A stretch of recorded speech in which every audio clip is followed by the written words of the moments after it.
So whenever you get your first member, everybody who's listening to this podcast right now, you have to say, what were the circumstances that led to that member joining?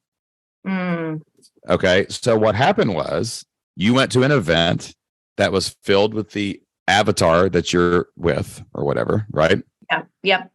And then you were able to pass around the thing, get the emails and offer them whatever you did for. How did you get their name and email? Did you offer them a freebie or anything? We put up like a barcode that you could scan. Okay, cool. To sign up for the membership. And you got one member. Now, did you do any follow-up after the event?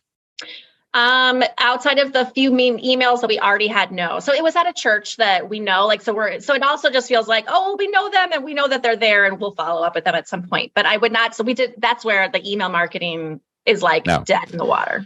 Yeah. Yeah. See, that's the fortunes in the follow-up. Like I would bet I bet there's 25 people on the email list. I would bet if you sent an individual email and say, hey, let's talk for an hour, you could sell more memberships to this list right now because you got to follow up. Like follow-up is the key. So offers are great. Like you have to make an offer. Like you had 60 people. There was one member. Hey, if you can get one member every 60 people, go get 6,000 people.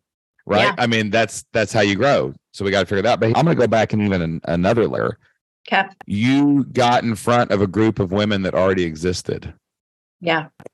How can you guys go get in front of more women's podcasts? Like, how can you reach out to women's podcasters who, like, your sister can go after the single type podcast. You can go after the married type podcast. You can bring people back to your podcast.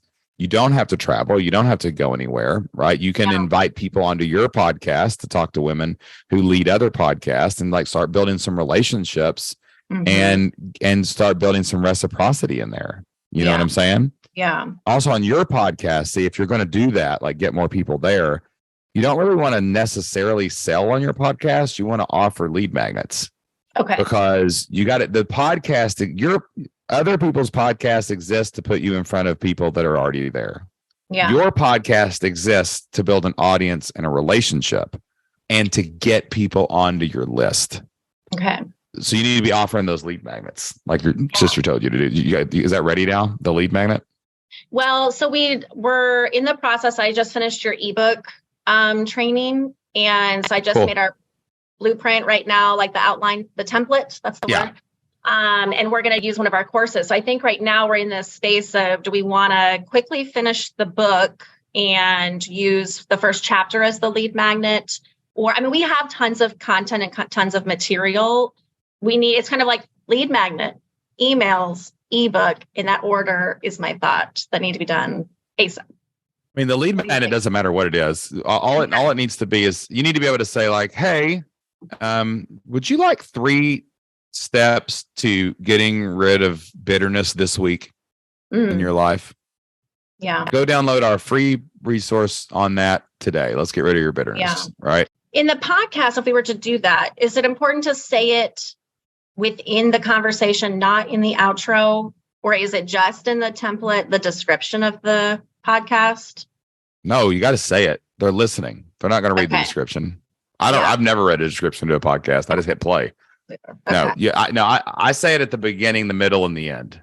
Okay. That way people who tune in at the beginning will hear it. The people who stay at the end will hear it to remind them to do it. You can just do beginning and end if you want to. You know, I always try to promote at the beginning and end of our show, and then sometimes in the middle.